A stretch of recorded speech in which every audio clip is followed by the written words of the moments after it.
Aire Juan Manuel Cao. A fondo. A ver, imagina unas elecciones legislativas donde los candidatos son los mismos miembros del Ejecutivo, donde están postulados por municipios o por provincias donde no viven, donde para 470 escaños hay 470 candidatos, ni uno más, donde a los electores se les presenta una lista de candidatos preestablecida y se les invita a votar por todos. Unas elecciones sin oposición, observadores independientes y ni hablar de observadores internacionales, con una campaña donde solo el gobierno tiene acceso a los medios de difusión y donde no hay modo de verificar los resultados. Todo esto en un país de un solo partido, donde según la Constitución no ser socialista es un delito y pretender un cambio de gobierno es calificado de traición a la patria. Con esas condiciones, cualquiera gana por goleada. Es como un juego de fútbol sin portero ni equipo contrario. Vamos a analizarlo. Muy buenas noches y bienvenidos a Fondo.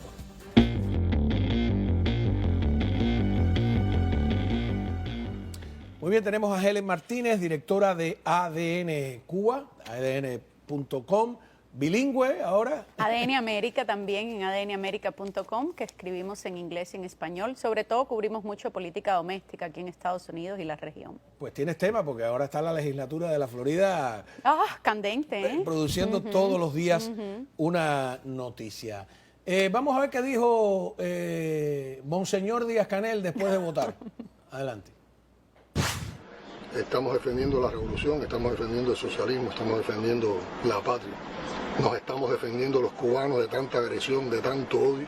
Hoy mismo en las redes sociales, en el extranjero, no en Cuba. En Cuba las etiquetas y los sentimientos son otros, pero las redes sociales, incluso con amenazas de que van a boicotear todos los sitios web, de que hay ataques cibernéticos, mucha mentira también, porque no han logrado nada de eso. Y uno dice, bueno, si nuestras elecciones son tan malas como ellos dicen, si representan tampoco, ¿para qué están tan preocupados por ellas? Entonces hay un contraste entre lo que opina el pueblo cubano, lo que vive y siente el pueblo cubano y toda esa maquinaria de odio que se ha desatado, que yo, como lo expresé ayer en la cumbre iberoamericana, tuvo, yo diría, su máxima expresión con lo que pasó con el equipo de pelota en el clásico. Por lo tanto, yo creo que si hay un mensaje es que entre todos unidos. Está con lo de la pelota enloquecido. Socialismo y revolución y patria no es lo mismo, pero él se pregunta que por qué estamos preocupados, ¿por qué? Bueno, lo primero es, por supuesto, él miente. Realmente esa campaña de odio no está. La campaña de odio evidentemente viene de parte de ellos, que odian a sus ciudadanos y a cualquiera que piense diferente. Pero las críticas, para enmarcarlo así, no son desde afuera, son desde adentro. Y yo lo sé, además, de una manera también, de una manera empírica, y porque analizo los datos de incluso de las personas que nos leen. Y la mayoría de nuestros lectores, casi 1 millón, están en Cuba, no están aquí en el exilio. O sea que las personas y los comentarios que recibimos y todos los mensajes que constantemente llegan y las personas que leen la prensa independiente están en Cuba, porque hay una necesidad de alzar la voz. Entonces aquí lo único que estamos viendo es el mismo teatro, la misma ratificación de lo, como bien tú decías, los mismos miembros del Partido Comunista. Y yo lo que creo es que si lo vemos como una puesta en escena, Cao, y vemos que fue la asistencia más baja desde 1959, o sea, las entradas, como quien dice, ni siquiera se les están vendiendo. O sea, ya están en una situación que incluso con todo lo forzoso que es la coacción... Los CDR van de casa en casa. Sabemos que hay coacción, que las personas tienen miedo de que los despidan del trabajo, en las universidades, y a pesar de eso fue la participación más baja, sin contar el nivel de abstinencia, sin contar las boletas en blanco, sin contar incluso que tuvieron que extender 1 hora más para las urnas, dejarlas abiertas porque la gente no iba. Y como tú decías, que nada de eso se puede fiscalizar. O sea, aquí no estamos analizando unas elecciones, aquí estamos analizando una puesta en escena, un teatro, así como lo hacen los norcoreanos, como lo han hecho los comunistas todas las veces, donde la realidad no corresponde con el discurso del gobierno. Y eso. Pero, por ejemplo, en los países civilizados o democráticos, el Ejecutivo, que es el presidente con sus ministros, etcétera, está separado del Legislativo. Y aquí busqué en el propio periódico... Sí, pero aquí es unicameral, o sea, la Asamblea es una sola cámara. Pero no solo es que es unicameral, por ejemplo, esos son de Artemisa. A ver, pare, por favor, la primera persona es la presidenta o la secretaria general del partido en Artemisa. El segundo que vemos abajo es un miembro del buró político, el señor Lazo. El tercero es, creo, Álvaro López Miera, que es jefe del ejército. El otro, Ramiro Valdés. O sea, esos son los delegados y todos son o directores de una institución oficial o miembros del partido, o etcétera. Es una cosa donde la división de poderes... Hay gente en Cuba que ni sabe que existe la división de poderes. Ah, no, por supuesto que no lo saben, es que las personas que nacen y se desarrollan en un sistema que es absolutamente atípico y que no tiene nada de... no hay comparación con lo que ocurre en Cuba. Lo que ocurre en Cuba no tiene ni pies ni cabeza por donde quiera que lo veas. ¿Cómo puede ser posible que esto siga ocurriendo por más de 60 años, esta farsa? Entonces él dice, bueno, ¿por qué les interesa tanto si esto no vale nada? No. Es claro que nos tiene que interesar porque formamos parte del pueblo de Cuba, porque nos parece que es un modo en el que tratan de engañar al mundo y decir que hay elecciones. Pues me lo dijo a mí Fidel Castro con toda su cara de palo en Panamá aquella vez. No, y que las elecciones nuestras son más son las que y dicen que son, por supuesto, la mayor asistencia, ¿no?, en el hemisferio occidental, porque ellos se jactaban de aquellos 90% de participación. Claro, todo el mundo ahí como vacas, todo para la derecha. Norcoreanos. Eso. Exactamente. Pero ¿sabes qué? El saldo les salió mal, porque toda la prensa internacional, que toda la vida ha sido pasada por agua con azúcar, ellos nunca, la mayoría de las veces, ni AP ni El País han sido frontales con la dictadura, y la mayoría de la prensa internacional ha catalogado esto es como farsa electoral, ha hablado de este carácter orwelliano que tienen estas elecciones, que es un absurdo, 470 candidatos para 470 escaños. Es que ni siquiera pueden montar bien el teatro, porque ellos a la democracia no juegan. No, por supuesto que no son obligatorias las elecciones en Cuba, no lo fueron antes del 59 tampoco. En teoría. Pero sí te van ahí, te buscan, etcétera. Este es un muchacho que lo obligaron a ir y entonces dice, ¿y no hay opositores para votar por ellos? Veamos. ¿Aún se puede votar, no? Sí. Dame si no me pregunto algún otro candidato que no pertenezca al PCC por el que se pueda votar. Los candidatos son los que están ahí. Lo que están ahí, o sea, esto no... Ya, no hay ninguno que no pertenezca al PCC. Todos pertenecen al PCC, ¿no? Ahí lo dice la integración, léelo allí mismo. Ah, no, quería saber si hay alguno que perteneciera a la oposición.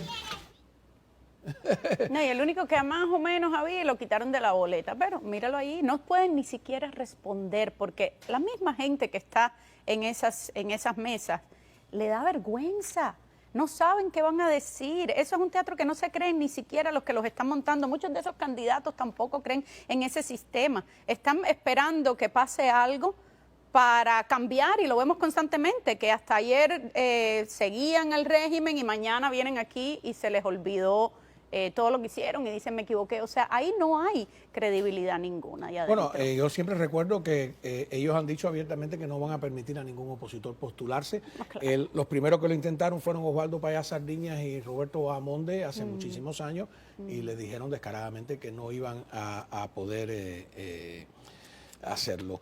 Mientras todo esto ocurre, en República Dominicana se hace una cumbre iberoamericana que ya cansan, creo que va por la número 28 o 27, sí, y entonces tratan en la prensa castrista de revivir la época en que Fidel Castro fue allí, etcétera, toda esa bobería. Y Díaz-Canel, que trata de imitar a Fidel y no entiende que estamos viviendo otros tiempos, se mete en todo lo que no le importa, se mete en el tema de las Islas Malvinas y se mete en el tema de Puerto Rico. Puerto Rico, que el gobernador estaba en calidad de invitado, cuando regresa a la isla le contesta algo claro, ¿no? Que tratan de ignorar además todo el tiempo, que es que en Puerto Rico se han hecho varios plebiscitos preguntándole al pueblo puertorriqueño si quiere ser independiente, si quiere la estadidad o si quiere mantenerse en el Estado Libre Asociado, que es el que en cierto modo es una idea moderna, es la idea de Europa. Sí, como el Commonwealth, exacto, que tiene el Reino Unido, que tenía en África. Vamos a ver a Díaz-Canel metiéndose en lo que no le importa y después lo que le contestó el gobernador de Puerto Rico. Adelante. Respaldamos el legítimo reclamo de Argentina de soberanía sobre las Islas Malvinas, Sandwich del Sur y Georgias del Sur y los espacios marítimos circundantes. Reafirmamos el compromiso histórico con la libre determinación y la independencia del pueblo de Puerto Rico. Tanto que hablan de intromisión interna. Mira lo que le respondió el gobernador de Puerto Rico por escrito, ¿no? En las redes sociales. Hoy todo se dirime Sí, claro, en Twitter, las todo pasa. redes sociales. Porque recordemos, el precedente es que en Puerto Rico se han realizado varios plebiscitos y le dice, aquí creemos en la democracia, o sea, en Puerto Rico, y se debe respetar el deseo de la mayoría de nuestro pueblo a favor de la estadidad y la igualdad bajo la bandera de los Estados Unidos. Les recomiendo que se enfoquen en liberar a su pueblo del yugo del comunismo, que solo ha traído miseria y dolor al pueblo cubano. Muy buena respuesta. Y esto lo estamos viendo constantemente en cada cumbre que van, hacen un papelazo.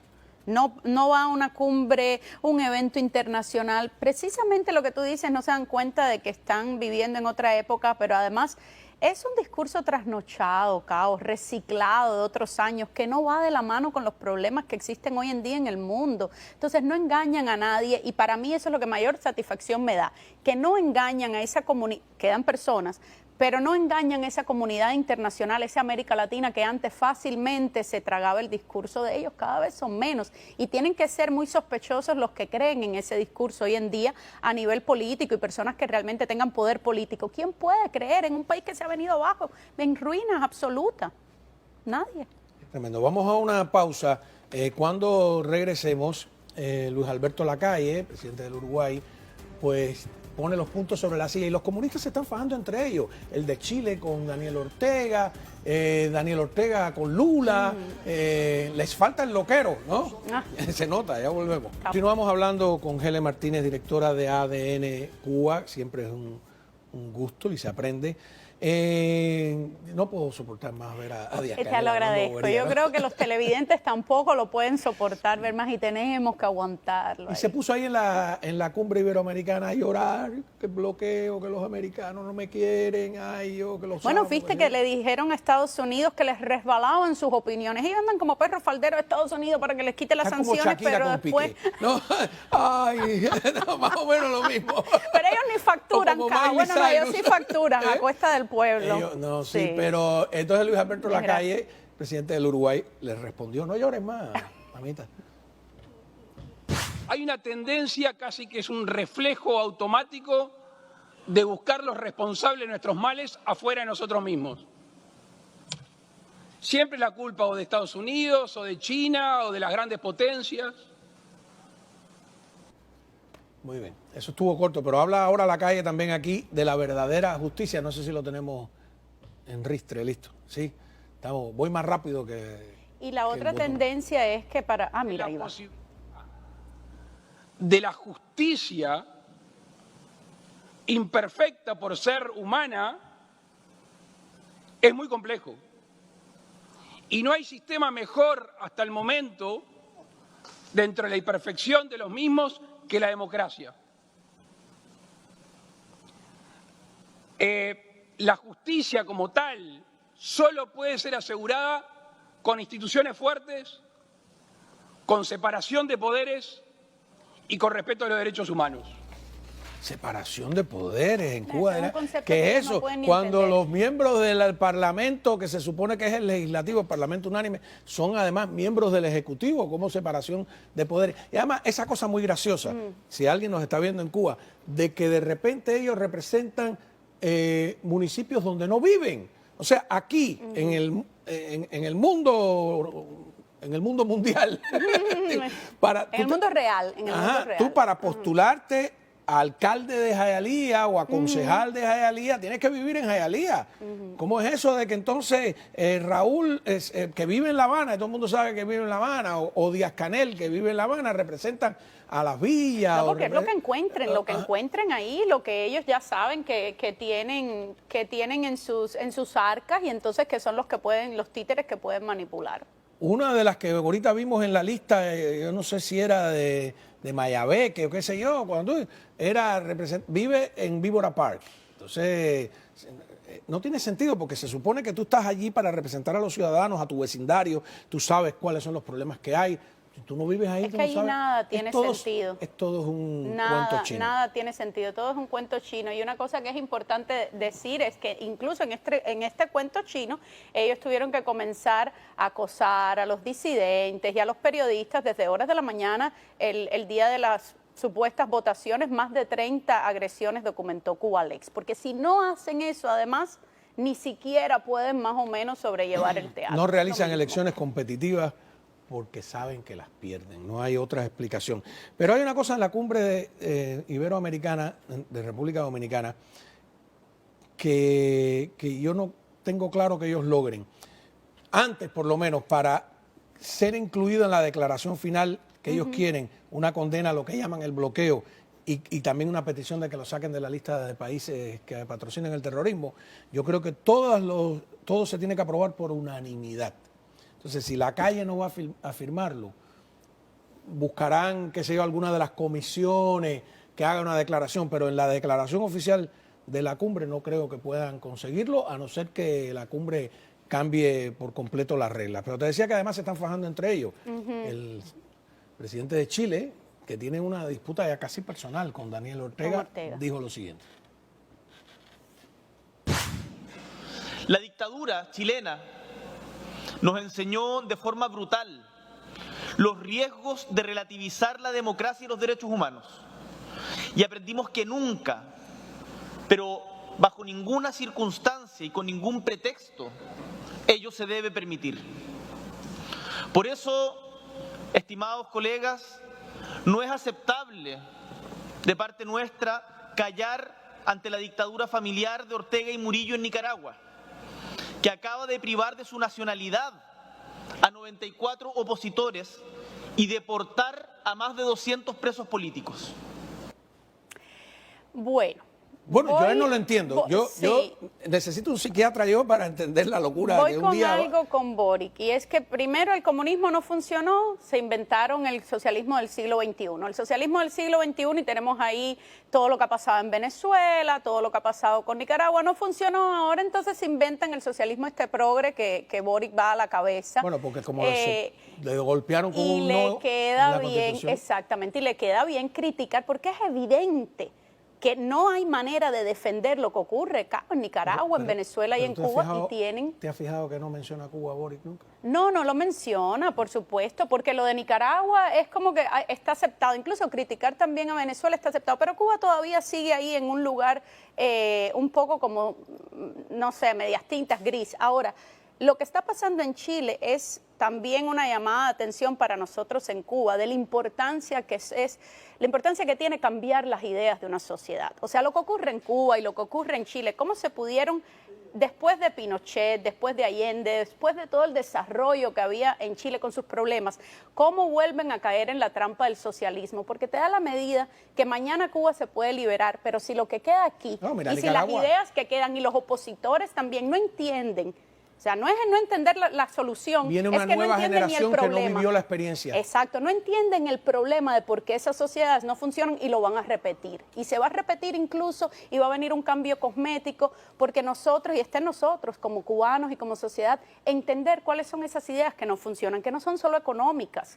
Es también las ideas morales, las ideas éticas, la falta de valor que tiene el individuo en el socialismo. Entonces ahí vemos lo que está ocurriendo en Chile y vienen del futuro para decirnos a nosotros lo que también podría pasar, ¿no? Mira lo que le pasó a Iván Casanseu, el conocidísimo comentarista y periodista deportivo, bueno, periodista en general, que estaba en Los Cayos filmando un documental sobre Cuba, la tragedia de los balseros, y en eso llegan estos dos cubanos en un ala delta, en el trike, y él me llama, oye, Cao, mira lo que está pasando ahora mismo. Y entonces le dije, bueno, cuéntamelo, a ver, adelante, Casanseu.